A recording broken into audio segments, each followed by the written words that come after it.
Hey Clay, great to have you here again today. I answering some questions about this conscious flow control mastery class that we're collaborating on. And the question that I wanted to ask you is like, what is flow? How do you Right. define that?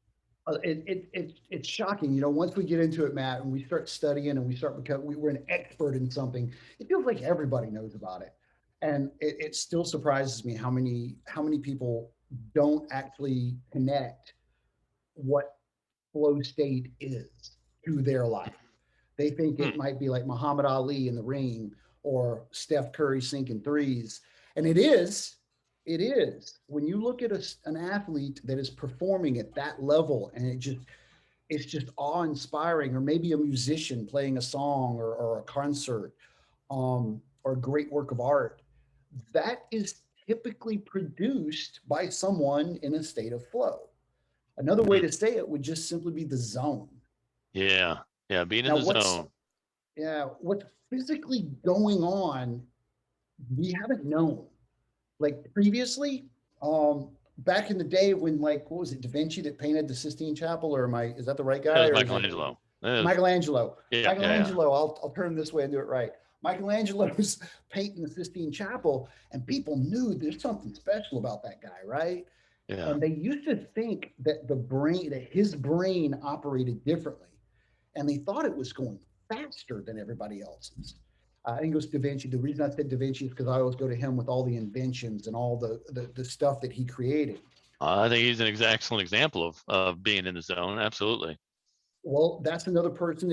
If the average Joe is sitting there watching this guy do that thing, it seems like his brain is flying.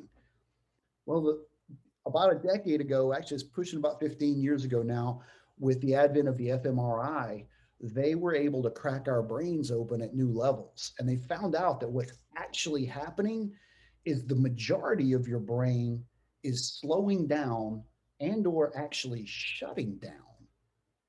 And by those Hmm. components, those different places that aren't being used when you're really hyper focused on catching a pass or sinking a three. What time it actually is really doesn't matter. You're focused on that freaking hoop, for example. Yeah. And Yeah. so you don't need that part of your brain. And what that does, so your brain is actually slowing down, operating at a slightly different frequency. And that allows a lot more open communication between the different parts of your brain. Hmm. So, Wow. So there's so some again, neuroscience behind this, is what you're trying to oh, tell me. deep, deep, deep, deep. There's a lot of science behind it. I'm that guy, right? I'm a science guy myself. I'm a tech. I'm an Hmm. engineer. Um, so it's mind blowing to me how it all fits together. But Yeah. Yeah. but once you understand it, it's everywhere. So, I mean, that's interesting. I think a lot of people think about like being in the zone, or when we're talking about flow, or any of that, that it's almost like I think you've used the word woo woo stuff, or or kumbaya stuff, or but there is hard science behind the different states of consciousness that allow different states of productivity and focus.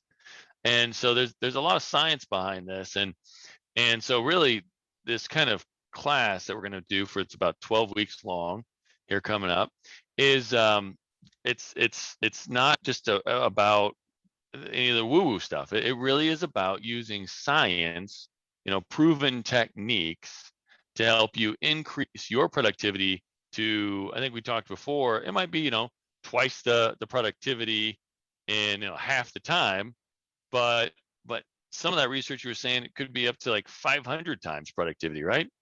It depends on the task and it depends on Right, your right. skill in the task. But yes, Yeah, the biggest numbers I've seen are 500x. But yeah. and that's from scientific research. Matt, here's a story from my past. I was a nuclear reactor operator. Mm-hmm. The U.S. Navy trained me not only how to operate a nuclear reactor, but how to fix everything associated with it, electrical, mechanical. I mean, we're talking about some deep, deep technical stuff here. Then the Navy taught me how to teach other nuclear reactor operators, and they taught me how to certify those other nuclear reactor operators. My I was really good at that, and I didn't know why. I didn't know why all these people would come to me for me to explain to them how this stuff worked.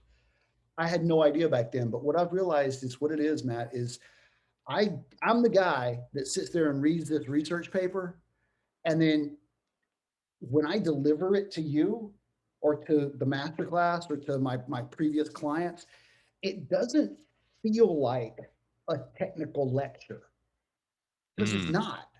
It comes down to, do you meditate? Do you write down your goals? Do you, I'm sorry, let me be more specific. How do you meditate? What do you mhm. call meditation? It's not just meditate, but there are some specific ways that you can turn on and turn off different parts of your brains with different things. And it's all very technical based. I'm not pulling this stuff out of thin air. There's no way about, I don't do that. Right, Yeah. right, That brings us to right, another story, a lesson I learned, but that's for later maybe. right. Well, yeah, you've got the engineering brain, but that ability to take that complicated stuff and simplify it and just make it real actionable, and that's a Actionable. true gift, and that's what I strive to do as well, with my clients and all that, and that's what we have to do. We have to take this stuff that maybe again people think is woo woo, or maybe on the other side maybe it's complicated neuroscience, but really it comes down to actionable techniques that you can use to control it in your life and make the most of it, so you can make the most of every moment that you have, is really what it's about. So Yeah, conscious, meaning conscious intention, consciously aware, consciously controlling your flow states. And yeah, I'm not just talking about work. Work is where we yeah, can measure it, but driving, going on a date, hanging out with your kids, your hobby, yeah, consciously putting yourself into a deeper state of flow can affect anything you choose to apply it to. absolutely. So if you want to get the honey-do list faster, or get the honey-do list done faster, there you go, right there as well. You know what? Something I haven't said in a long time, and I just realized it when you said it that way. You can learn how to go into a state of flow when you're doing the dishes. There you And you go. put yourself into a state of flow and you have that joyous, amazing feeling of being in the zone when you're doing the dishes. Hey, that probably speaks to a lot of people, I'm sure.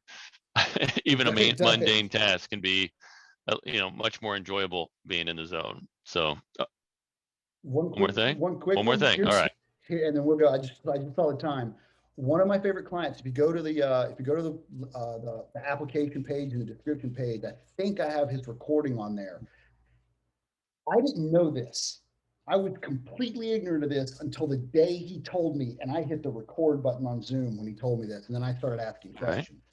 We've been working together about 8 months at this point, and he said, Clay, I just realized I haven't touched a video game for 4 months. And I was like, so what? I didn't know that that man had played an hour and a half at a minimum of video games every day since he was 8. He was so addicted to video games that it was this consistent hard part of his life. We weren't working on breaking that habit. What happened was I was teaching him to go into flow for work and into flow for around the house and his wife and all that stuff. So he learned how to apply his focus and put himself into a deeper and deeper state of flow. And that was giving him the in the zone feeling that he used to get from the video games. Wow. It Wow. shocked me. That's interesting. Huh. That's powerful. All right. Well, hey, we'll have to talk more about that. I want to hear more about that story. That's awesome. All right. Well, we're going to have this 12-week masterclass on conscious flow control. And I mean, this is going to be like applying it, doing it, and learning it all during this time, so that you can take it and run with it. And I mean, you got to ask yourself, if I apply this kind of stuff to myself and my business, what kind of impact could that be? How am I going to be able to get so much more done? How's it going to impact my relationships? How's it going to impact the growth of my business, and being able to scale that and all that. So you definitely want to check it out. Check it out for more information. We'll have all the details here and the link, and we look forward to having you there. Thanks again, Clay. Have fun.